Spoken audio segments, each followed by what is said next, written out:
Good morning student. आज हम अपने अधिगम हेतु आकलन में जो साक्षात्कार चल रहा है, साक्षात्कार आकलन की जो प्रविधि है उसके अंतर्गत हम पहले जो अपना वीडियो था उसमें साक्षात्कार का अर्थ, परिभाषा और साक्षात्कार के प्रकार के बारे में हम इससे पहले वाले वीडियो में चर्चा कर चुके हैं। अब आज का हमारा जो टॉपिक है वह है साक्षात्कार कौशल के तत्व। साक्षात्कार कौशल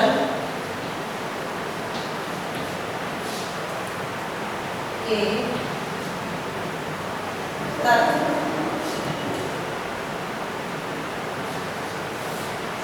यानी जब किसी भी व्यक्ति का साक्षात्कार लिया जाता है, इंटरव्यू लिया जाता है, उस समय उसमें कौन-कौन से तत्वों को सम्मिलित किया गया है उसके बारे में आज हम अध्ययन करेंगे। अब जब व्यक्ति का जो साक्षात्कार लिया जाता है या इंटरव्यू लिया जाता है उस समय सबसे पहले साक्षात्कार की प्रक्रिया में तत्व में सबसे पहला है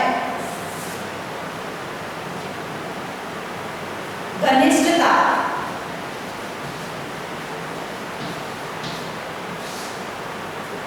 घनिष्ठता स्थापित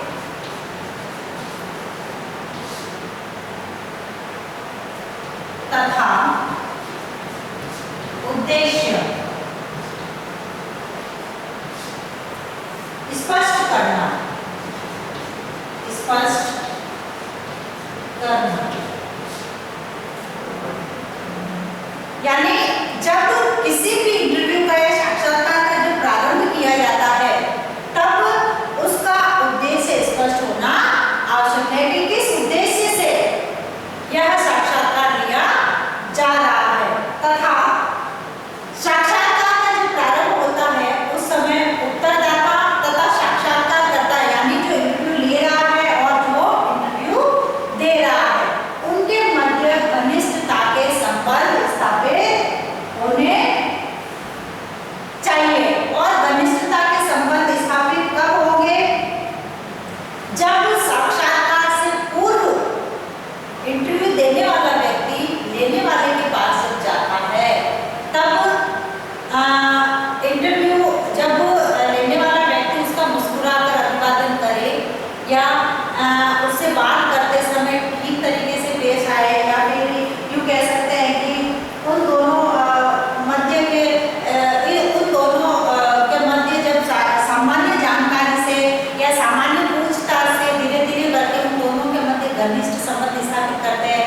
जैसे इंटरव्यू जो देने जा रहा है वो लेने वाला जो बैठा अगर उनको पूछते ही जैसे हंसते हुए बात करे, नाम पूछे, धीरे धीरे करके सामान्य क्वेश्चन करे, सरल क्वेश्चन करे, उसके बाद जब बातचीत के जरिए उन दोनों में घनिष्ठ संबंध स्थापित होते हैं और उन घनिष्ठ संबंध स्थापित करने के बाद उनका जो साक्षात्कार का जो उद्देश्य होता है वह स्पष्ट होता है। तो यानी कहने का मतलब है जब इंटरव्यू देने जाते हैं उस समय इंटरव्यू लेने वाले तथा देने वाले के मध्य घनिष्ठ संबंध स्थापित होने चाहिए तथा साक्षात्कार का उद्देश्य स्पष्ट होना आवश्यक है, जिससे कि ना तो साक्षात्कार लेने वाला घबराएगा और ना ही देने वाला घबराएगा।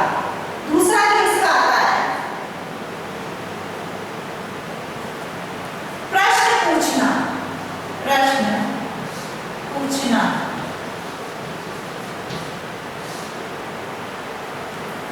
यानी साक्षात्कार की जो प्रक्रिया होती है वह साक्षात्कार की प्रक्रिया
प्रक्रियाओं को समझने का सबसे सशक्त माध्यम बताया है, क्योंकि जब तक मानव के पास भाषा ही नहीं होगी तो वह अपने विचारों को अभिव्यक्त नहीं कर सकता है। इसलिए भाषा वह माध्यम है जो किसी भी व्यक्ति के विचारों को अभिव्यक्त करने का एक सशक्त माध्यम माना गया है, क्योंकि यदि भाषा नहीं होगी तो हम जो अपने विचार है उन विचारों को किसी के भी सामने प्रस्तुत नहीं कर पाएंगे। इसलिए कहा है कि भाषा जो है हमारे विचारों को अभिव्यक्त करने का सशक्त माध्यम माना गया है, और इसके जरिए ही हम हमारे जो विचार है उन विचारों को दूसरों के सामने प्रकट कर सकते हैं कि हम क्या बोलना चाहते हैं। यह तथ्य और यह जो भाषा का जो तथ्य है, यह भाषा का तथ्य साक्षात्कार पर भी लागू होता है, क्योंकि साक्षात्कार में प्रश्नों की प्रक्रिया चलती है और प्रश्नों की प्रक्रिया भाषा के आधार पर भाषा पर आधारित होती है। इसलिए साक्षात्कारकर्ता को, यानी जो इंटरव्यू ले रहा है, उसके उत्तरदाता को जैसे उसकी उम्र, शिक्षा,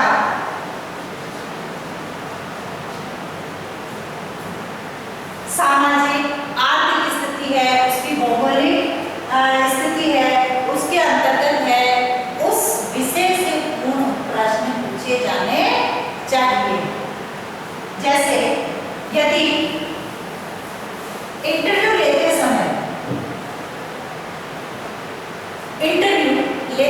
यदि इंटरव्यू देने वाले से पूछे भाषा के आधार पर, भाषा की बात कर रही हूँ, भाषा के आधार पर यदि मैं ये कहूँ कि तुम क्या करते हो, तुम कहाँ रहते हो, तुम कहाँ से आए हो, या फिर तुम क्या कर रहे हो वर्तमान में, अगर मैं इस तरीके की भाषा का यूज करती हूँ या जो इंटरव्यू ले रहा है इस तरीके की भाषा का यूज करता है, इस्तेमाल करता है, तो यह भाषा गलत मानी जाती है। तुम क्या करते हो,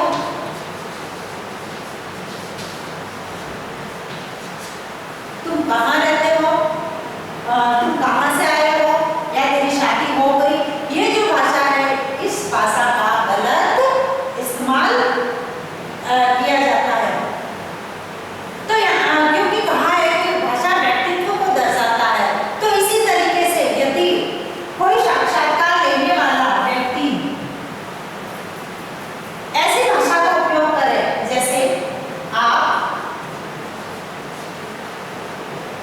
कहाँ रहते हैं, या आप क्या करते हैं, आप कहाँ रहते हैं, आप कहाँ से आए हैं, आपकी शादी हो गई, इस तरीके की अगर भाषा का यूज करेंगे तो यह भाषा सभ्य तथा अच्छी मानी जाती है।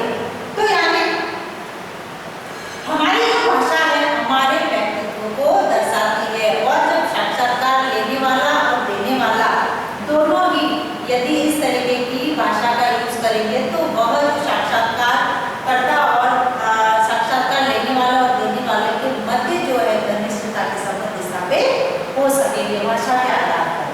उसके बाद है दूसरा जो आता है इसमें संक्षिप्तता। संक्षिप्तता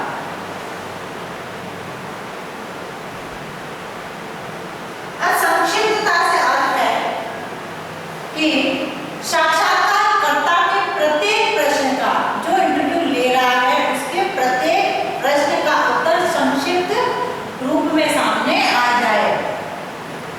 जैसे उन प्रश्नों का उत्तर अर्थपूर्ण, सार्थक, जिसका कोई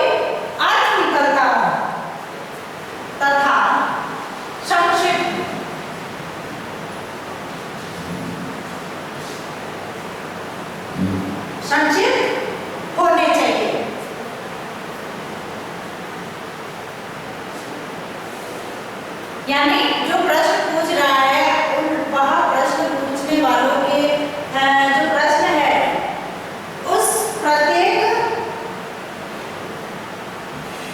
प्रश्न का जो शब्द है वह अर्थपूर्ण, सार्थक तथा संक्षिप्त होना चाहिए।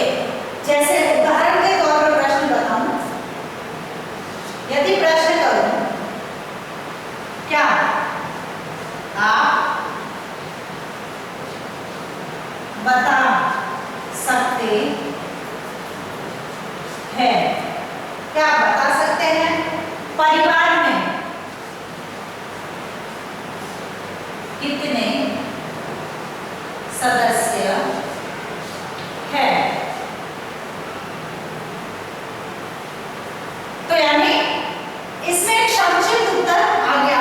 यदि पूछे कि क्या आप बता सकते हैं कि परिवार में कितने सदस्य हैं, तो सदस्यों की जो संख्या वो लिमिटेड आ जाएगी। जैसे 4 है, 5 है, 8 है, 10 है, इस तरीके के जो आंसर आते हैं प्रश्नों के, यह संक्षिप्त रूप में हमारे सामने आते हैं। या फिर ऐसे प्रश्न करें कि क्या आप बता सकते हैं कि वर्तमान में आप कौन सा व्यवसाय कर रहे हैं? क्या आप बता सकते हैं कि वर्तमान में आप कहाँ रह रहे हैं? इस तरीके के जो प्रश्न है वह संक्षिप्त रूप में उत्तर साक्षात्कारकर्ता के सामने आते हैं, जो कि उत्तरदाता से पूछे जाते हैं। उसके बाद आता है हमारा तीसरा जो हिस्सा है संक्षिप्तता के बाद प्रश्नों का क्रम। प्रश्नों का क्रम। अब एक कुशल साक्षात्कारकर्ता उसी को माना गया है जिसका कि प्रश्नों का जो क्रम होता है वह सही होता है। यानी जब प्रश्न पूछे जाते हैं उत्तरदाता से, उस समय प्रश्नों का जो क्रम होता है वह क्रमानुसार स्टेप बाय स्टेप होना चाहिए। जैसे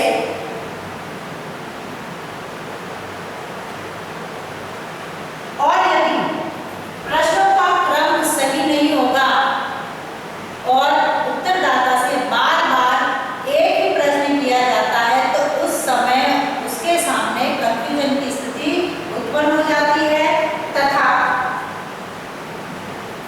वह जो एक ही प्रश्न बार बार पूछने के बाद पूर्ण रूप से जो उत्तर देना चाहिए वह उत्तर नहीं दे पाता है। तो यानी जो प्रश्नों का जो क्रम है वह प्रश्नों का क्रम क्रमानुसार स्टेप बाय स्टेप होना चाहिए। प्रश्नों को आगे पीछे नहीं लेना चाहिए। जैसे उदाहरण के तौर पर प्रश्न, वर्तमान में आप क्या कर रहे हैं? वर्तमान में आप क्या कर रहे हैं? तो उदाहरण बताऊंगी प्रश्नों के क्रम में। वर्तमान में आप क्या कर रहे हैं? फिर दूसरा पूछूं मैं, आपका जन्म कहाँ हुआ? आपका जन्म कहाँ हुआ? फिर तीसरा पूछूं, आपका जन्म कब हुआ? और फिर मैं यदि बोलूं कि आपका नाम क्या है, तो ये क्या होगा? ये होगा प्रश्नों का क्रम दरार। क्यों होगा? क्योंकि इसमें प्रश्न क्रमानुसार नहीं पूछे गए हैं, जबकि प्रश्नों का क्रम क्या होना चाहिए? सबसे पहले किसी भी व्यक्ति से हम जब मिलते हैं तो उससे क्या पूछते हैं? आपका नाम क्या है?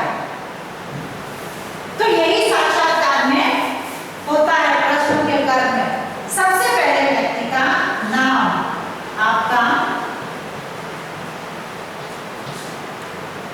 नाम क्या है? फिर आपका जन्म कब हुआ? जन्म कब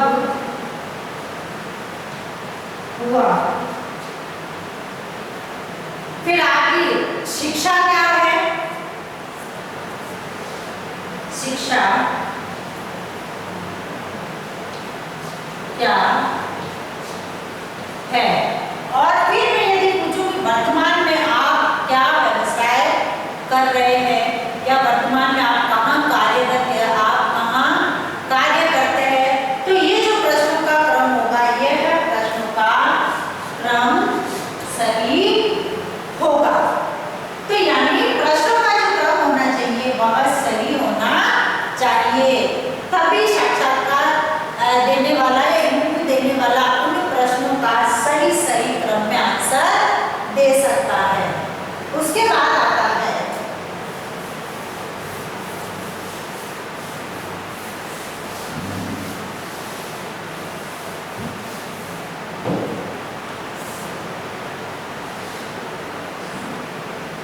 विमुक्त प्रश्न। विमुक्त प्रश्न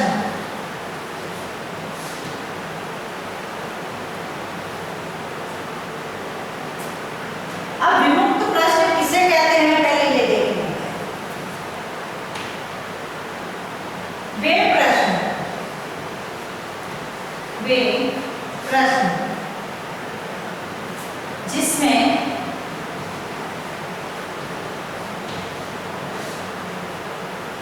उत्तर की प्रकृति तथा उसकी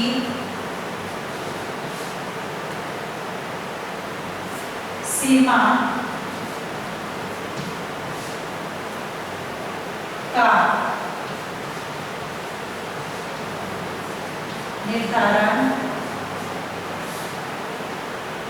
का निर्धारण किया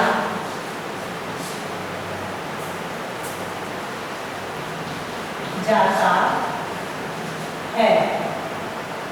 इनके माध्यम से, इसके विमुक्त प्रश्नों के माध्यम से सामान्य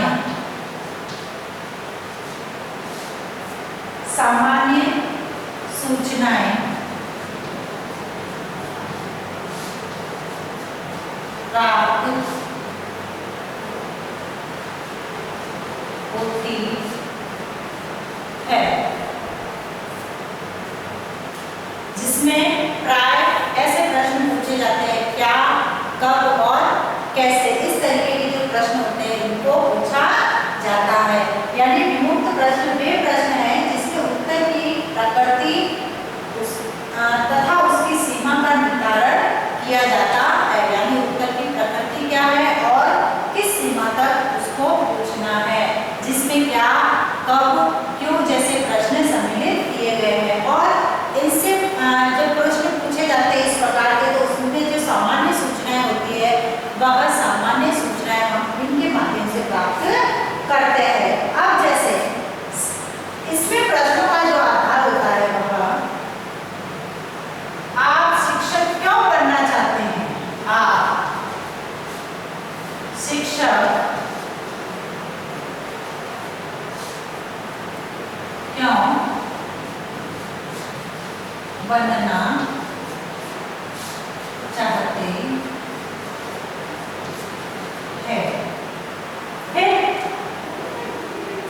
आपका इस पाठ्यक्रम में प्रवेश लेने का उद्देश्य क्या है तथा विद्यालय में नवीन सत्र के लिए आपके पास क्या योजनाएं हैं, या फिर यदि आपने किसी भी व्यक्ति को साइंस, कॉमर्स, मैथ दिलाई है तो क्यों दिलाई है।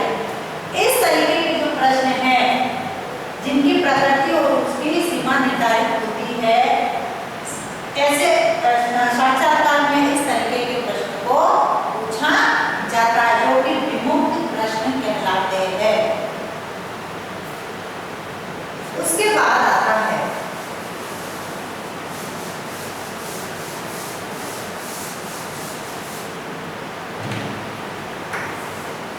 संयोजित प्रश्न। संयोजित प्रश्न। अब संयोजित प्रश्न कौन से हैं? वे प्रश्न जिसके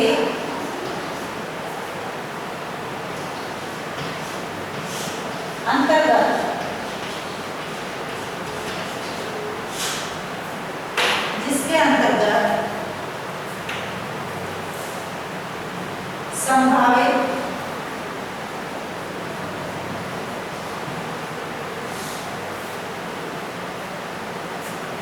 उत्तरों का पूर्वानुमान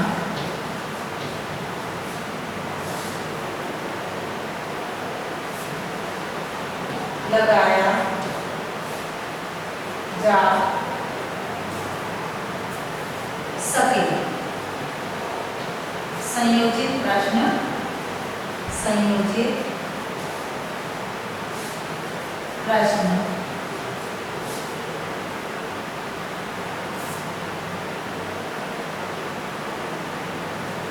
कहा जाता है।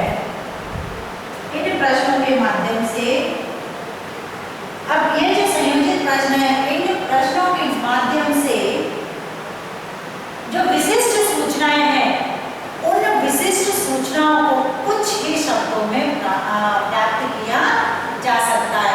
यानी विशेष प्रकार की जो सूचनाएं हैं, उन सूचनाओं के उत्तर कुछ शब्दों में प्राप्त किए जा सकते हैं। जैसे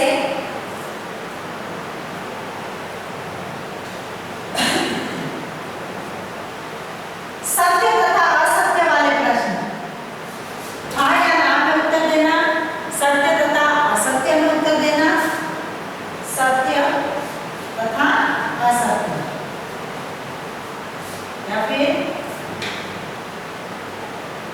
सही या गलत में, सही या गलत, या फिर हाँ या ना।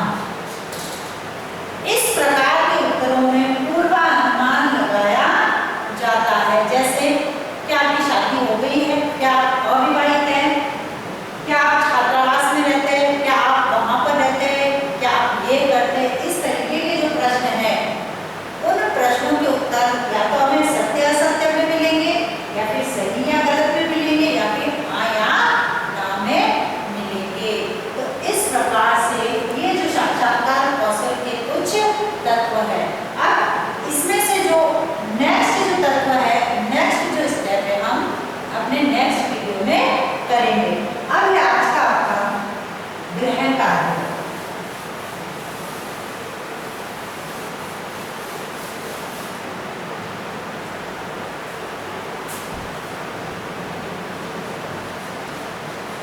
साक्षात्कार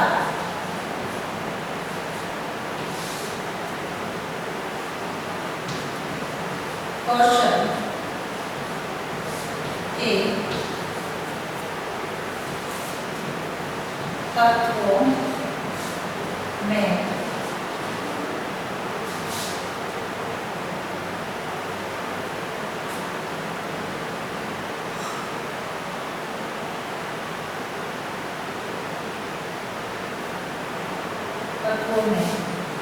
घनिष्ठता,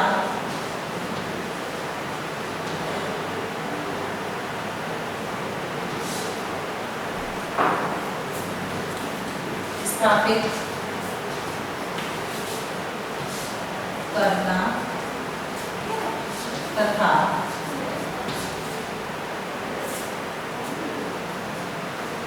प्रश्न पूछना को समझाइए।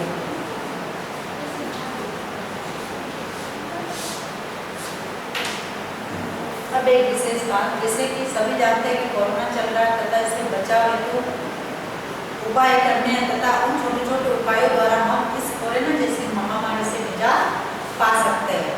स्वस्थ रहे, सुरक्षित रहे। धन्यवाद।